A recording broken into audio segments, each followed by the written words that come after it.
What's happening, people? Hope you're well. Big up to you all. Listen, there's lots of people that are late. They're running late from work. So we've got Roms that's going to join us in a bit.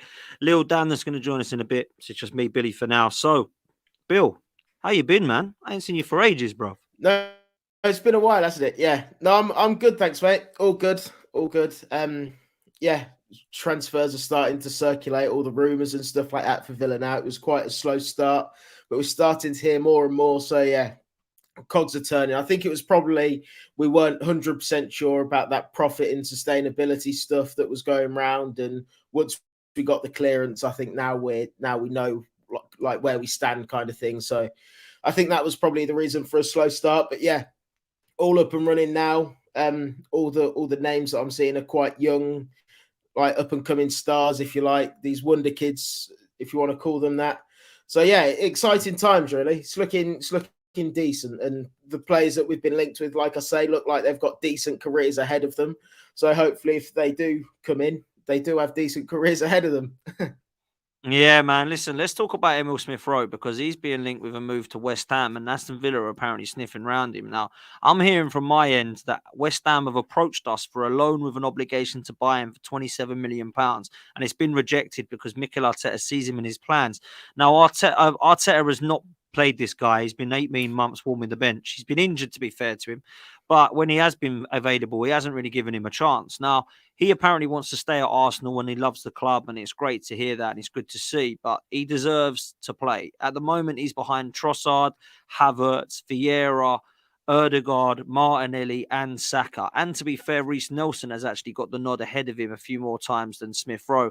They've either come on together or he's come on instead of Smith-Rowe. So for me, it looks like Smith-Rowe deserves to go play football. He's a top talent and he will be a good player. He's only 23 years old. I don't know if he starts for Aston Villa, or we can talk about that. I'm not so sure that he does the way that you're playing right now, but he'd certainly come in and be a squad player for you. Aston Villa and West Ham, Emil Smith-Rowe. Is he going to play every game there? Is that a good move, or is he just best to just stay at Arsenal and try and sort of get a first team position there? What's your thinking on this one? I think he's more with how things have gone for him at Arsenal, particularly this season. Obviously, he's been fully fit for the most part of it, and still isn't really playing. I think he's more likely to get game time if he does move away. Like you say, whether he's starting week in, week out for both West Ham and Villa, I don't think he would for Villa personally. However, I can see him as a potential starter in the future, if you know what I'm trying to say. You look at how well he was playing before that injury. He was tearing it up, to be fair, wasn't he? Him and Saka were top quality, and there's clearly a talent in there. But he just needs to be playing. You're not going to get proper game sharpness if you're coming on 5-10 minutes here and there. So he needs to go on, move on, whether it's a loan, permanent or whatever, and get game time, because there's clearly a player in there. You know, we've experienced it at Villa. You know, we've got youngsters like Cameron Archer, Philogene as well, who went to Hull in the summer. These were players that were playing in pre-season. Philogene in particular was really impressing in pre-season, and then we've sold him to Hull, and it was all because he wanted game time. He wanted game time to progress his career, and I can't blame him for that. I don't think anyone could, which is why I'm a little bit. I can't really get my head around Smith-Rowe's thinking, to be honest with you, because with a player of that talent and that caliber of talent as well, like we've seen previously, like I say, I don't understand why he's not pushing more and pushing harder to get more game time, because he is a quality player. He is a quality player. Big up to Roms, by the way. Hope you're well, my friend. Listen, Roms, we're talking Smith-Rowe, man. And we're talking about the links to West Ham. Apparently, it's been rejected and he's not for sale. He wants to stay at Arsenal and Arteta sees him in his plans. But 18 months, Roms, I ain't seen much from Emil Smith-Rowe. Yeah, some of that's due to injuries, but it doesn't look to me as if Arteta does fancy him as much as he's saying. What do you make of Smith-Rowe as the player, and do you think it would be good to get him first-team football away from Arsenal, or do you think he could be a big part of what our plans are in the coming years? It's crazy because he's not too far from me, and some of my family actually know his dad. So Oh, it's a bit yeah, of I've kind of got that affiliation. But he not just because my family's quite close with us, but he's actually my favorite Arsenal player. I can't forget what he did for you lot. Him and Saka. The reason why I think you've got the song for them to when you were yeah. I wouldn't say down in the dumps, but when Arteta first came in and you kind of eighth, if kind of in them seasons, but you can't ignore just 11 league goals, no penalties. He is a good player. There's a good player there. But I said in the summer, he should have left because the minute you sign Havertz to play in that role, and even to be fair, before you sign Havertz, yes, like you said, he was coming back from injury, but I just feel like Arteta has his favourites and he just doesn't rate him. He's going to say all this stuff to seem professional. He's doing well. He's in my plans. Let's have it right. He's not because he's been back from injury now for the best part of a year. He's not really been in Arteta's plans. I just think it's time for him to move on. I would have liked to see Smith-Rowe leave in the summer and maybe go to a Palace. I was going to say Villa, but with the quality you have, Billy, he probably doesn't get into your squad. I rate him, but I think Villa's got quite a good midfield. But maybe like your Palaces or just a kind of mid-table kind of club that Smith Rowe could go to because the talent's there. The talent is undeniable, and I think he's a quality player. But for me, he doesn't have a future at Arsenal. When I'm hearing Arteta today say, "Oh, he's doing very well. He's in my plans," he's not. And if he is, prove it. It's as simple as that. Prove it Mm. because that left centre midfield role for you lot is up for grab. Havertz, make what you will, but the majority don't rate him. Vieira's injury prone. Trossard's been tried and tested there. Sometimes he's out wide, sometimes he's in that role. But it's kind of up for grabs. So, and the reason why I feel sorry for Smith Rowe as well, because Arteta's the type of manager where if Smith Rowe goes into that role, plays well, he'll just drop him out of the blue again. So for me, he needs to move on. I don't know if it will be this January. Loan deal kind of makes sense, but summer for me, he definitely needs to leave. Yeah, man. Listen, I want to ask a question. I'll ask it to all three of you, but Lil Dan, I'll come to you first, bro. Big up. Thanks for jumping on, my friend. The Arsenal midfield tomorrow, right? It could look a number of ways. I think what he's going to go with is Declan Rice in the 6, Erdegaard in the 10, and Kai Havertz in this 8 position, right? But would you say that the better midfield would be Smith Rowe in that 8 with Rice and Erdegaard? Because I think that's a better midfield. I don't think this Kai Havertz guy can play in the left 8 position. Just not for me at all. I've seen him try to play it, and where he's been better for Arsenal has been where he's been brought off the bench in a striker role, or he's played as a kind of attacking 9 or just off the striker. So for me, that's where he should be playing, not this attacking 8 thing, man. It don't work. What would you think, Little Dan, would be a better midfield? Is Smith Rowe or Havertz in that role? Oh, you throw me straight under the bus there. Nice to see you guys. Thanks for having me on quickly. Rom just mentioned him a minute ago, and for me, the ones you just mentioned is Trossard for me, Dan. Yeah. I just feel like the thing that's going against Trossard is he's never really been given a good run of games. I think we all saw him at Brighton. He was a talented midfielder. But for me, I'll be going over with Smith or over Havertz. I just don't feel like the Arteta project, if you will, with Havertz it's just not working, is it? No, it's not, man. It's been horrendous, if I'm honest with you. In my opinion, a lot of people say it's been all right. Like Judges and me always argue about it. Oh, he ain't been that bad. And I'm like, look, £65 million has prevented us doing some work in this January transfer window. The geezer's got 4 goals. One of them was a penalty. He stands around. He's a bit of a statue. He's not got no athleticism. The mobility isn't there for me. He's not a player that takes on players. Technically gifted, I hear. I've not seen that. He ain't been putting any in top bins. His left foot isn't exactly a wand of a left foot. I just don't get it with Havertz, and I never got it at Chelsea for 3 years. I don't understand the signing. It doesn't make any sense, and it's pretty much screwed our January transfer window up because we don't have any money apparently with this profit and sustainability. But £65 million was spent on Kai Havertz, where he can't really play number 8 or striker, and we need both. So I understand that he might have thought, do you know what? I can use Kai Havertz in a number of positions there, and I won't need to go and get another 8. But actually, we do need a number 8 because Granit Xhaka, he hasn't replaced him, man. Granit Xhaka, it wasn't just the fact that he scored 7 goals. He was actually really good for us last season. Like he dictated a lot of our play going forward. And I don't really rate him. I was never a fan of him. For 7 years, I thought he had maybe 18 months in an Arsenal shirt out of the 7. But to be fair, he was really good last season, and we have not replaced him. And Kai Havertz is just not the answer to do that, in my opinion, man. But listen, let's move to Arsenal Palace tomorrow. I want to quickly talk and get your thoughts on that one. Lil Dan, I'll stay with you. Where do you see this one going, bro? It's a tough game, isn't it? Obviously, Arteta's in a really bad run of form at the moment. Obviously, is it 1 win 7 now, Dan? Yeah, man. I mean, you talk about that form for any side in the Premier League is not great. You talked about the money that he spent on Havertz there. It shows massively if you're saying you're really missing Granit Xhaka. Out of all the years he had the abuse and he's been replaced by Havertz, spent big, and you've not really pushed on as a team. You got to look at the recruitment there. I just think as long as Arsenal could keep Elise quiet, I think comfortable 2-3-0 win tomorrow. Listen, that's what I'm hoping and I'm praying. I think Arsenal have got to show a little bit more of that fluidity and some of the football we saw from last season if we want to go and comfortably win, because I think this one could be difficult. Just because there's pressure on it, there shouldn't be. We've had 10 days off. We've been in Dubai. We've had warm weather training. I'm hoping that we see a reaction. But Billy, I'll come to you on this one. Where do you see this one going, bruv? Yeah, on paper, I can only see Arsenal winning, to be honest with you, despite the poor form that you've been in. But Palace have also been in pretty poor form. I think I just got it up there. It's 1 win in 10, I believe, something like that. Yeah. So they're not doing very good at all either. Seen in the chat there that Elise is apparently injured as well, so that's obviously a bonus for you. So yeah, I do think you'll probably come away with the win, unfortunately for Villa. But yeah, look, we'll see what happens. I can only see it going one way, to be honest with you, and that's an Arsenal win. Hey, I hope you're right. Yeah, D told me that Eze was out, but maybe he meant Elise, unless they're both out. Because if they're both out, I'll be loving it because they're their two best players. So it should be nothing more than a win.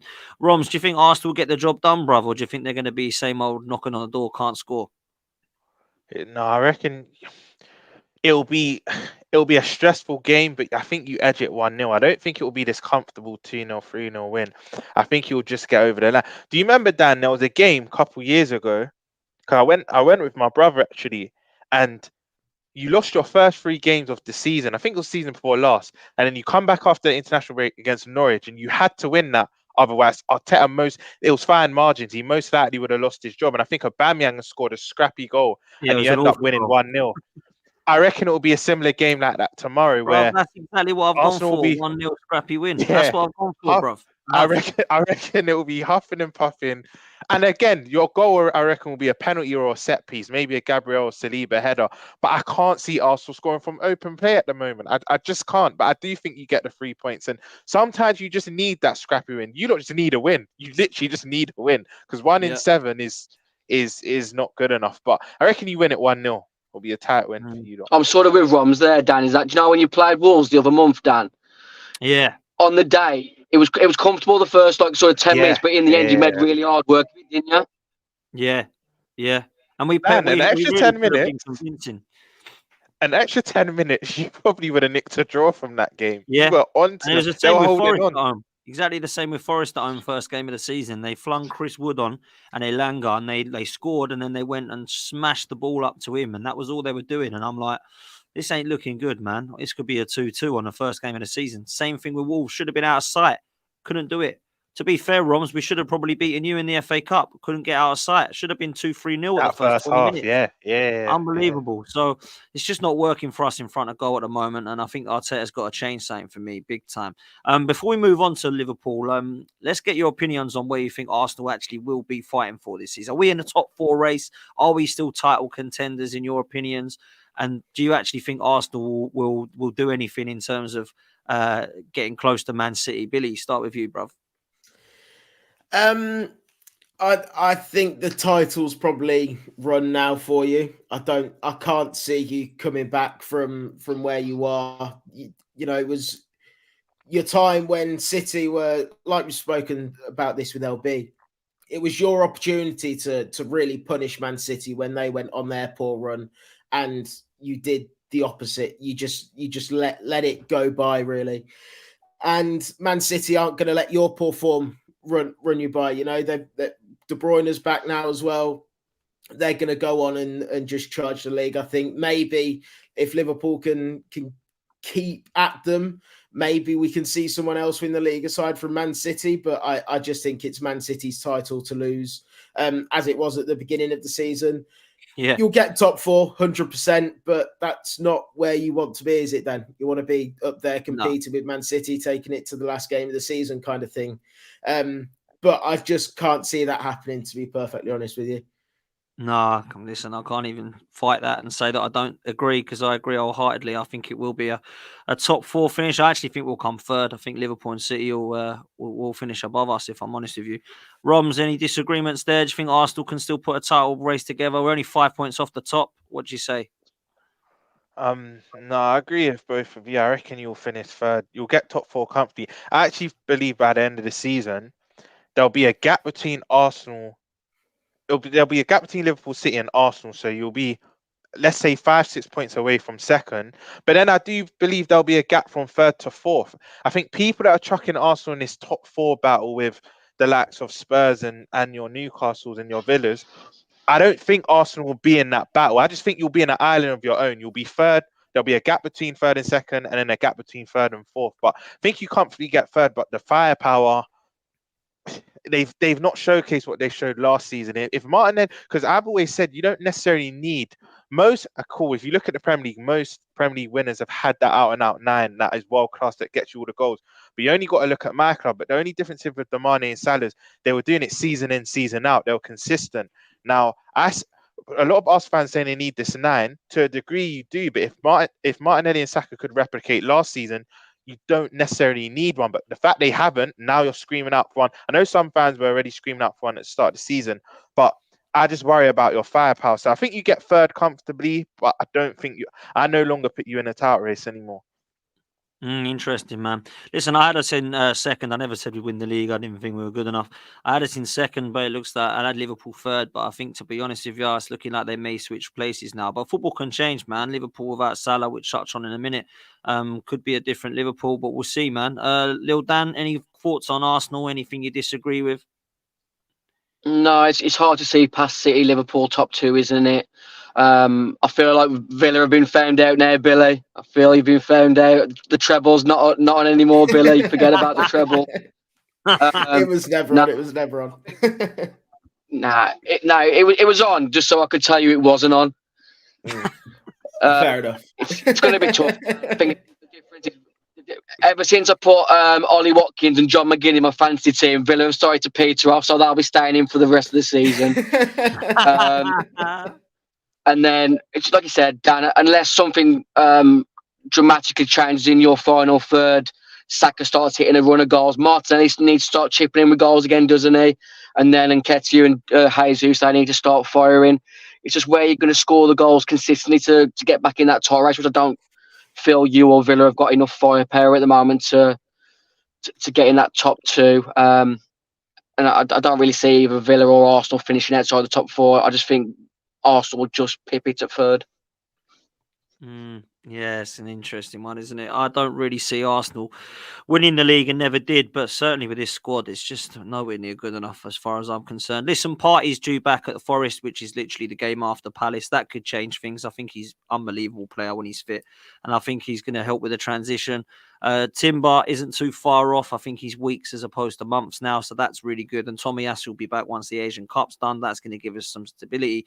In terms of an actual centre forward, I just don't see us getting one in January, if I'm honest with you. Benzema is being mentioned, but I just don't think that fits the profile for what Arteta wants. Joshua Zirkzee is being linked from Bologna. I don't know much about him.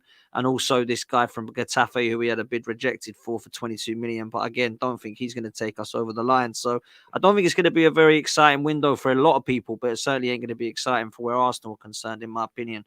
But Roms, let's come to you, my bro. You got Bournemouth away, which, let's be real, is a tricky game, man. They're on fire, Bournemouth, of late. They've got good form. I think Areola is definitely the right guy to have stuck by. A lot of people said Gary O'Neill, it was harsh. Yeah, I think it probably was a bit harsh, but you could see why they went for a different direction to try and be a little bit more ambitious and play attractive football.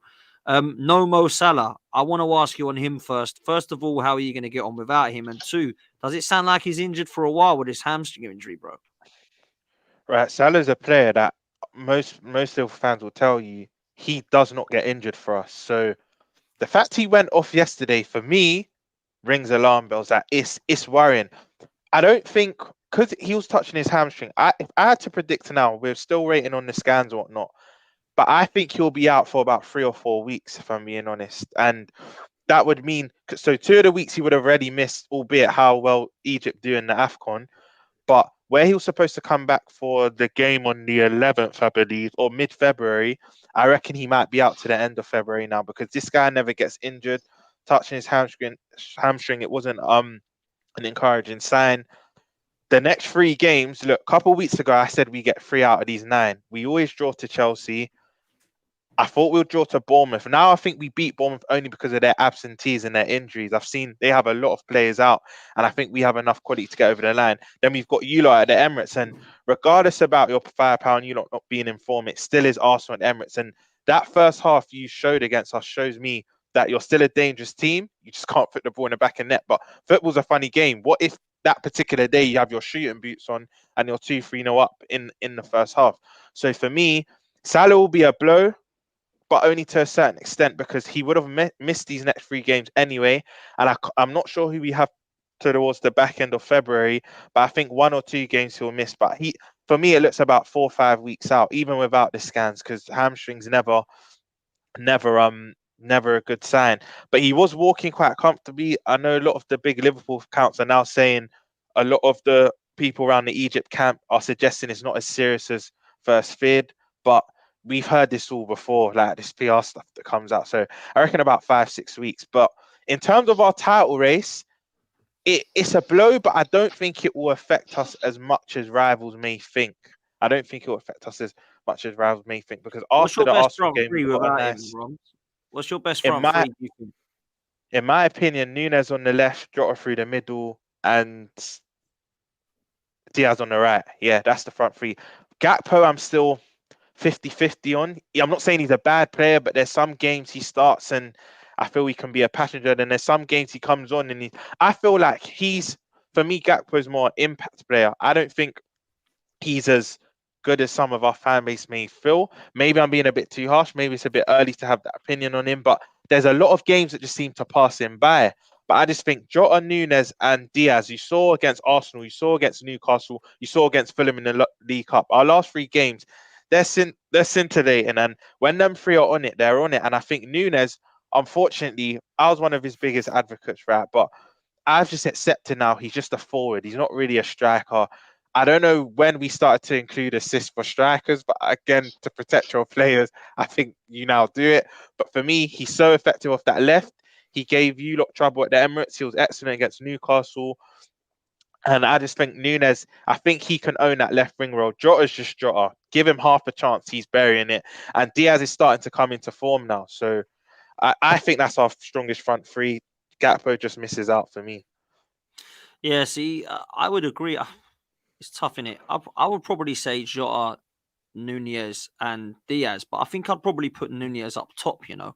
A lot of Liverpool fans disagree like you and say he's better on the left, but he's an absolute menace. I don't think he's unbelievable. I don't actually mind him, but I just think with him, I just feel like he just causes chaos, man. And I think Jota and Diaz either side of him will be really good. The other option, of course, is Harvey Elliott, who I think has been really good, but more of as an impact player from the bench. I think when he's come on, I think he's been really good for Liverpool, to be fair. And the other one, of course, is not for the right wing, but a player that's really impressed me of late is Curtis Jones, who I feel was a bit of a all right player, but he's been a baller the last few games, and he's really been important for Liverpool, man. Billy, for me, first name on the team sheet. Go on. So just quickly, Jones? just on Jones. At the moment, firstly, he's quality. And the thing is, I've always rated him. My problem with Jones, because he's been in the first team now for about 5 seasons. Last season, he had a bad eye injury and whatnot. But I've always said, when he learns to release the ball, the only criticism I used to have of him is that he wasn't as mature. He would hold on to the ball too long when he should release it. Now he's mastered that. And for me, he's one of the first names on the team sheet. I think he's excellent. And I always knew he could hit this level. He just needed the time. He just needed the running. And when he had run-ins, he would be unfortunate with an injury. But I love CJ. I've loved CJ from years back. Yeah. No, it's mad, as you know, because one of my Liverpool mates, he said the exact same thing. Rom's first name on the team sheet at the moment, Curtis Jones. Yeah. quality. It's been quality, and he always had this quality. He just needs to be a bit more nurtured. I think he came in because when he was in the academy, Gerrard was the I think under 19s coach, and he spoke highly of him back then. But when he come to the first team, I don't know if you don't remember, he scored a worldie against Everton in the FA Cup round years ago. You may remember, may not. He's cut in and just put it top bins. And obviously, you know what fans do. We all got gas out. Oh my God, he's come through the academy. He's one of our own. He's going to hit all these heights. And then he was in and out the team. He struggled with injuries the last 3-4 years, but he's won it all. He's been around the world class players. He's learnt from them, and his decision making just gone up another level now. And I'm just so happy for him. So happy for him. Yeah, I think he's been really, really good, man. I can't lie. Billy, Bournemouth, Liverpool. I just see this one guy, and I don't know. I don't think it's gonna be easy for Liverpool. I can't say. I do think they'll win, but I think Bournemouth they could cause some problems, man.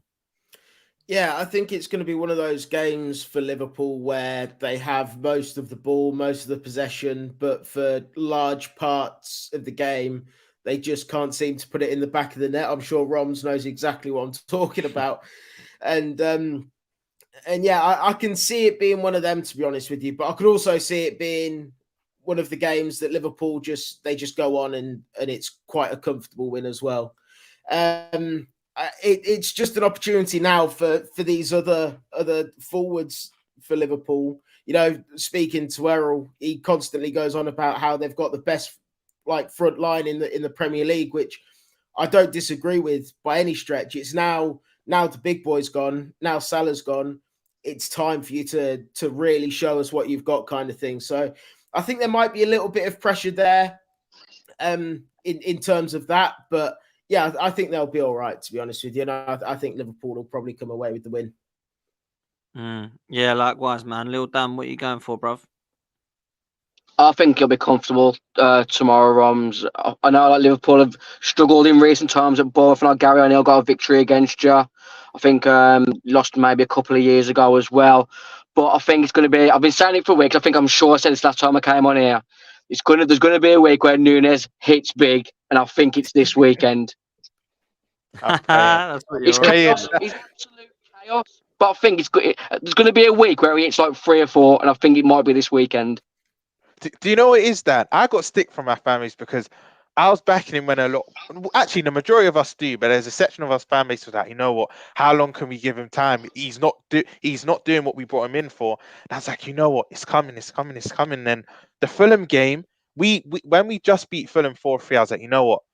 I can't back him no more. I'm not gonna get onto him as much, but I can't just keep putting him on this pedestal. I'm just kind of gonna leave him alone because some of the chances he's missing, these gilt edged chances in title races, you can't afford. And if we have that game where we drop points and he's had the clear cut chances, that's when I think more of the fan base will grow to be frustrated. But I hope it clicks because I want him to do well. He plays for my club, but it's got to a point where it's getting so frustrating. But I hope it clicks this weekend. This will be, and you know what? It's funny you say that, Dan, because we knocked them out in the League Cup, and he scored a worldie. Like he cut in from. I don't know if you don't remember the goal. Top right. Yeah, top in. So hopefully he can replicate that. In the lead up to it. Yeah, and that's typical Nunes that he doesn't get that shot off if his touch wasn't bad. If he has a better touch, it doesn't end up going all the way to the byline. And that's the way it is with Nunes. But I hope it just clicks for him this weekend. We're going to need it. But I rely on Jota. I think Jota wins us this match. When we just need that chance, it's him. It's him. Killer, man. He's absolute killer, man. Like in the box, like yeah. I'm going for 3-1. I think Solanke will score against us. He's in frightening form. They haven't got a lot of injuries, but I think we will now win this comfy. I had this. I don't know if you remember, Dan, last week or the week before, I had this as a draw. But when I saw Atara's at AFCON, Semenyo's at AFCON, Senesi, who I rate, he's got a suspension. Lloyd Kelly, who we were linked with in the summer, their young centre-back, and I think Spurs were as well. He's got an injury. They still got good players. Like I think I rate Christie from Celtic. I don't know if you don't rate him, but I think he's a good little player in the middle for them. Ryan Christie, they've got him. They've got Solanke. They've got Kluivert, which he's been a bit hit and miss for them, but he's had a decent season. So they still got players that can give us trouble, but we should have too much quality for them, man. And we've had a long rest now, so I'm going for a 3-1 win. Yeah, I'm going for 3-1 as well. Billy, Dan, score predictions for this one. I'll go with a 2-1 to be a little bit different. One of those games that looks like it's probably going to peter out as a 1-1, that kind of thing. But then Jota will come up with an 85th plus minute winner for you. Roms has just mentioned all the players that are out there. I've already sort of pushed the Núñez narrative that he's hitting big this weekend. I'm going 4-0 Liverpool. Wow. Right, Dan. JC Roms just is reminded rocking me, it right. shout out Tavernier as well. Tavernier's been good Yeah, for them good player. this year as well. Yeah, Yeah. very good player actually. Come from Middlesbrough, didn't he? He was a good player, man. Rate him highly. Listen, little Dan, let's come to you, bro, because if you beat Brighton 4-0, you go 8th. So what are you what are you saying about Wolves right now? Are you confident going into this game, bro? I'm really enjoying watching Wolves play at the moment. We've been starting to build a bit of a bond with this group of players. Everyone knows that the cycle of like the Nuno era with Neves, Jimenez, Adama, Matinho, that's all gone now. It's time for a fresh start. Gary O'Neill seems to have built up a bit of a resilience. Obviously, we played Brentford in the FA Cup a couple of weeks ago, and we were down to 10 men after 10 minutes. Wolves in years gone by would have rolled over, losing 1-0 at half time. Got the draw. We're through to the next round after beating them in extra time on Tuesday. I feel like Wolves is a good place. It feels like there's a bit of a feel-good factor at the moment. Mateus Cunha's, I think he's got something like 10 goal contribution in his last 11 games. Now he's starting to repay his transfer fee that we spent big last January. But Brighton seem to be kicking back into gear a little bit, don't they, recently? I think the big win they had over Tottenham was big for their confidence. They've had a few players come back like Estupiñán. João Pedro seems to be hitting in the goal scoring record at the moment. We've got an absolutely abysmal record at Brighton, but for some reason I fancy to get a result on Monday night. But for me, it's just I'll take a 2-0 defeat and just everyone come back with no suspensions and no injuries because we've got a bigger game next weekend, guys. We've got West Brom in the cup, and That's it's a make or derby, break innit? for me Yeah. on social media. We lose that game next weekend, I'm gone, lads.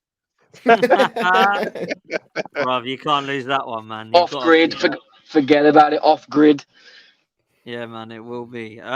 What's the situation with while we're on Wolves with transfers, man? Because I've got to ask you. Yesterday, Troops was on with me, and he said that we've been linked with 8 Nori from Wolves. I've not heard this. Is this a load of rubbish, or and if so, is he, if he was for sale, like what's the sort of price you'd be looking at for him? The market's so up and down and curvy and left and right, isn't it, when it comes to transfer value fees? I think he's still got maybe 2-3 years left on his current deal. He's away with Algeria at the moment at the AFCON. He's really, really important to the way that we played this season under Gary O'Neill. He's in like some sort of like hybrid left back, left winger sort of role, and he's really an exceptional player. Got dancing feet. Me personally, looking at sort of the players that have been sold in recent years, I'd be looking sort of 40 mil plus. I'd be wanting for him minimum. I want personally sort of 50 million plus, but I think 40 million might be enough for Wolves to be tempted to sell him. But he's so key to the way that we play. We've missed him quite a bit recently. Yeah, he's been linked to Arsenal. I think he's been linked to Liverpool in previous seasons. Yeah, it's massively key to us. Hopefully we can keep him, but if we don't get back into like the Europa League, Europa Conference League in the next sort of season or so, these are sort of players alongside Neto who will inevitably leave. There is talks around the club that Neto will be definitely leaving this summer, regardless of where Wolves finish. I really want him, man. I really want him at Arsenal. I love Pedro Neto. He's my favourite Wolves player. Can I just chime in quickly, right? Dan, I've loved Nate Nori for years. Just before we signed Simicast, I said, you know what, he'll be a good understudy to Robbo because he's 22, 23. So at that time he would have been much Not even younger. sure he's that. I think he's 21, maybe 22. Yeah, he's still got so many years ahead of him, and he's established left back now.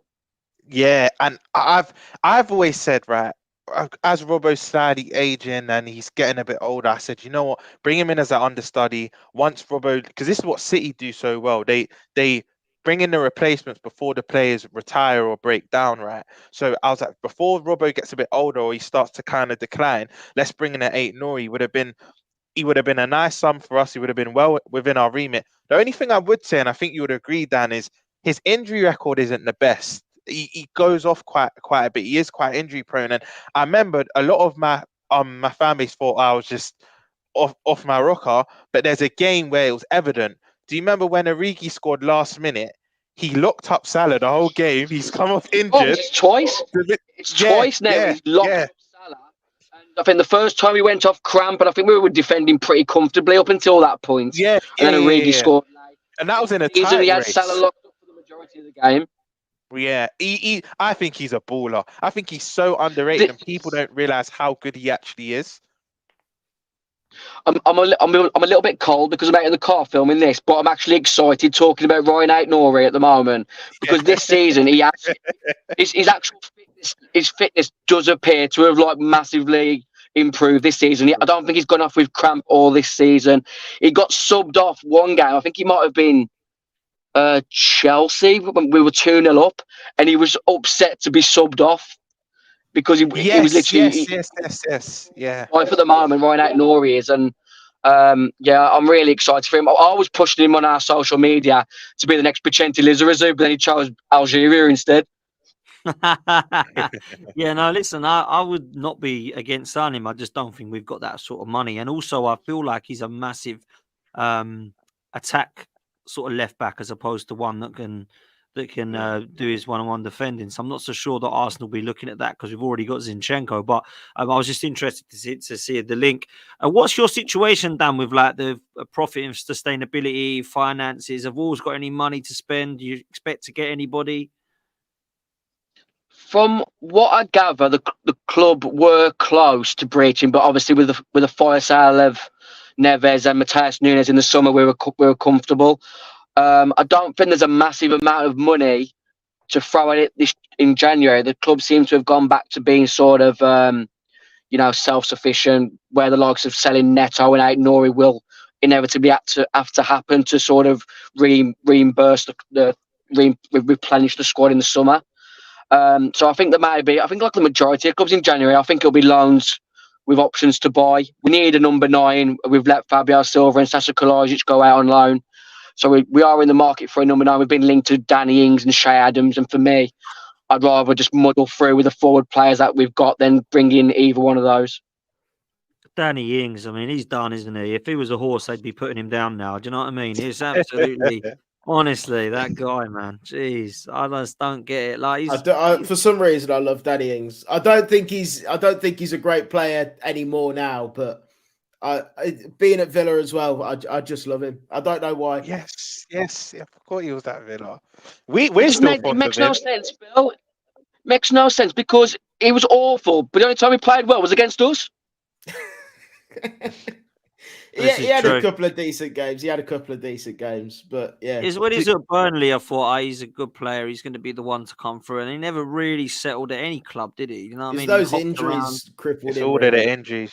Yeah. Because you know what? I think I don't know if you're still fond of. I know you personally are, Billy. I don't know if the Villa fans are, but we still clap him. We clap him off. We clap him on. We still love Danny Ings at Liverpool. Yeah. But I agree with you, Dan.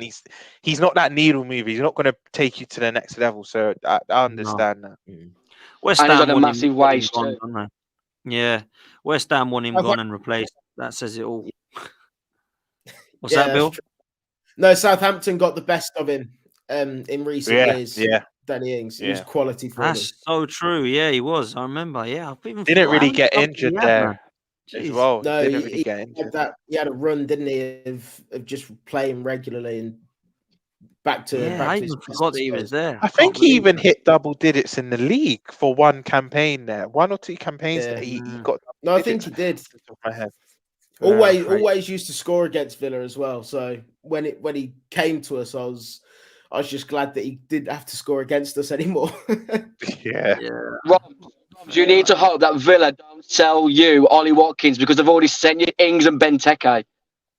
You know what? My thing on Watkins, I love it. I think he's a good striker, but I don't know if Billy will agree. He needs 5 chances just to score 1 goal. He's not as clinical as people actually believe. Agree. I don't want Watkins. I'm 100% with you, Robs. It's one less than Nunes needs. I'll give you that one. He's more clinical than Nunes, but listen, we've got Nunes, so the next person that comes in, we just want guaranteed goals, man. Yeah, I'm with you on the Watkins. Like people said to me about striker Watkins, and I'm like, do you know what? Like to me, that's not a huge upgrade on Gabby Jesus. I think for me, there's two that I'd have in the Premier League, and it would be Alexander Isak and Ivan Toney. They're the two that I would want at Arsenal ahead of Watkins. But it doesn't look like we're going to get anybody, to be fair, or certainly not this month. Maybe I have to wait till the summer. Dan, just quickly, Brighton. What are you expecting for that game? Monday night, is it, or Tuesday night? Yeah, Monday night on the telly. Like I said, our record at Brighton is absolutely atrocious. But like I said, we've got a bit of resilience, a bit of belief within the camp. So I'm going to go with a 1-1. Oh, interesting, man. Interesting. What are we saying, Bill? Yeah, I'm going to say the same, to be honest with you. I feel Wolves are in a very decent place. Brighton, obviously, starting to look a little bit better, but I fancy Wolves to get something out of this game, to be honest. Go on, the Bill, back in the Wolves, the lads. Villa back in the Wolves. Ron, everyone's a Wolves fan deep there now, the Bill. Yeah, no, If you say so. I'll up the ante a bit. I reckon it will be a draw as well, but I'll go for 2-2. There's goals in it. Because Dan, I'm actually happy for Wolves because the last time we were on, you were like, oh, we can hardly hit the back of the net. Now, since then, all you're doing is scoring 2 threes per game. So yeah, I'm gonna go for 2-2 because Brighton, they're in good home form now. They went through a bit of a rough patch, but João Pedro's in scintillating form. So I'm gonna go for a 2-2 draw. Interesting, man. Interesting. I also agree with a draw. We've all gone draws. Wow. I was going to go 1-1 for this game, and Lil Dan got there first. But I don't think that's a bad result for either team. But at the same time, I think Brighton have got to look at themselves this season and go, right, what are we trying to do? Because I know they're still in Europe, and I understand that in the league it should be whereabouts they are. But they lost them players now. They don't want to start to have us be one of those clubs, if that makes sense. You know, like when Liverpool. It feels like they're sort of prioritising the Europa League to me. Maybe. Yeah. Maybe. But they can't keep losing their players every year. Usually, are they? Say that again? Their players aren't usually like playing Europa League every other season. So for them, it's like a new exciting thing for them. That's why I think they're all set on trying to do as well as they can in there. And that's why the league forms dipped a bit this season. Yeah, man. And like I was going to say, you know, when Liverpool just kept buying Southampton players, eventually Southampton just crumbled. I kind of feel like that could happen to Brighton, but they do seem to keep plugging these young players every season out the bag somewhere. And I'm like, their injuries this season has killed them as well. Like they've had loads, apparently. I think they've had like 12 injuries or something mad like that. So it's crazy, but they're starting to get a few players like Estupinian back, and he's obviously vital. I think he's a top left back. I thought he was the best left back in the league last season for me. So he's going to be it'll be crucial. But yeah, man, listen, that's what I'm going for is a draw. Billy, let's come to you. Transfer news on Villa, man. I know we spoke about smith-rowe and you said that there's potential that you might be interested in him, but what else is there? Because there must be some other news from coming out of Villa. Yeah, so the main one that's come out in the past couple of days is Morgan Rogers from Middlesbrough. Looks to be a top player. I think from what I understand, they're valuing him at around 12 to 15 million, I think it is. Which we've offered 2 bids under that have been rejected, but hopefully something can get done within the next few days. I believe. I mean, I know he's from the West Midlands. I don't know whether he grew up a Villa fan or whatnot, but he came through the West Brom Academy. Man City picked him up, tried to get him included in the Grealish deal when they bought Grealish, but we weren't having anything in. We just wanted the 100 million release clause. And so it's interesting that we've continued to follow him, and maybe we can get something over the line to see him through. We're also interested in an Icelandic 19-year-old goalkeeper from Elfsborg or something like that. Supposed to be a top talent. 2 million, I think we've better than Olsen. Yeah, exactly. I think I'm better than Olsen, to be honest with you.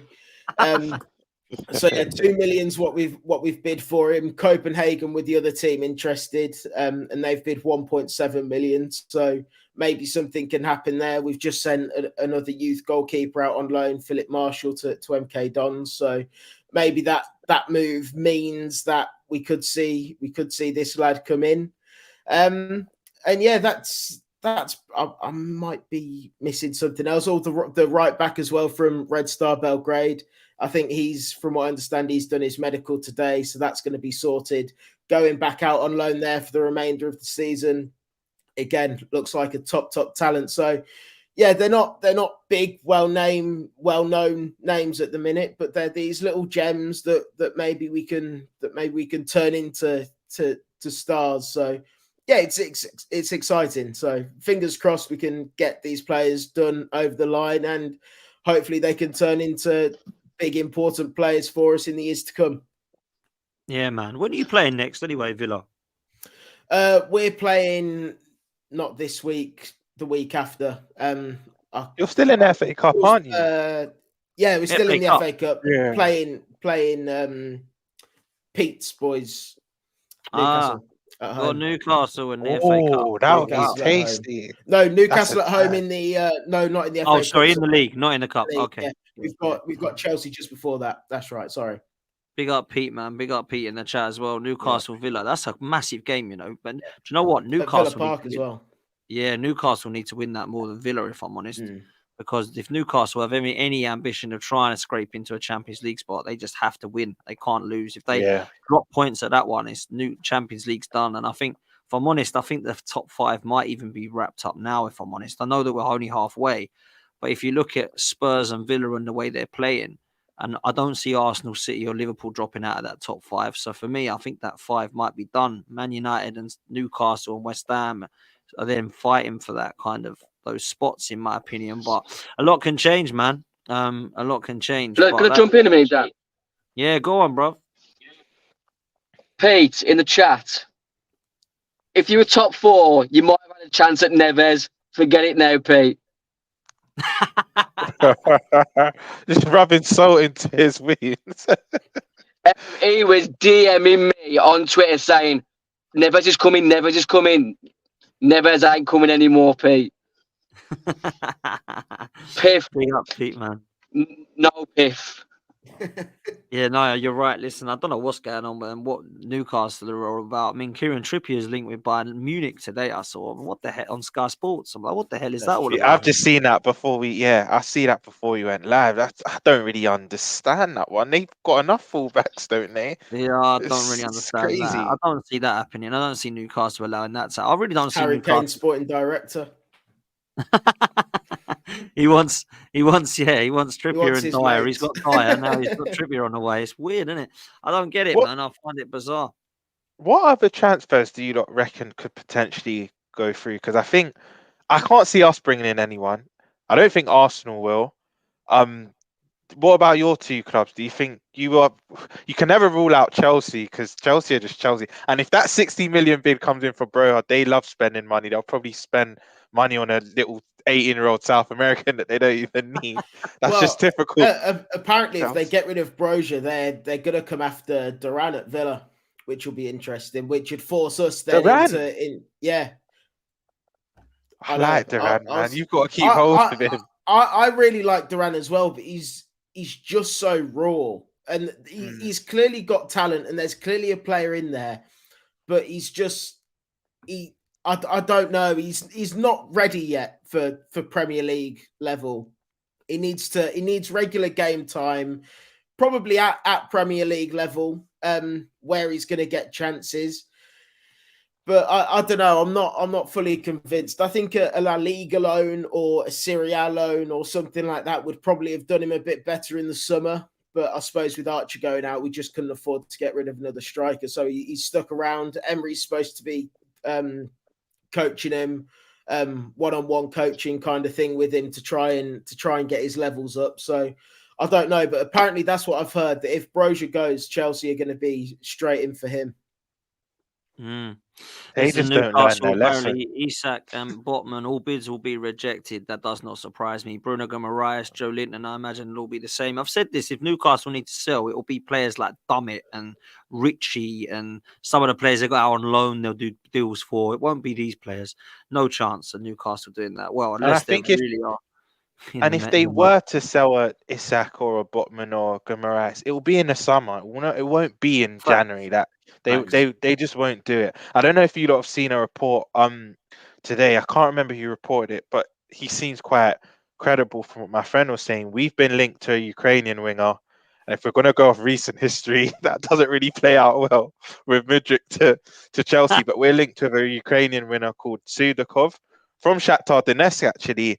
Because if Salah's injury is more serious than we initially fear it is, he'll apparently come in. I think we're looking at the 35 to 40 million region. So from Shakhtar Donetsk, we're linked to that. I don't think we'll bring anyone in, but that's been a report that's come out today. That's a report.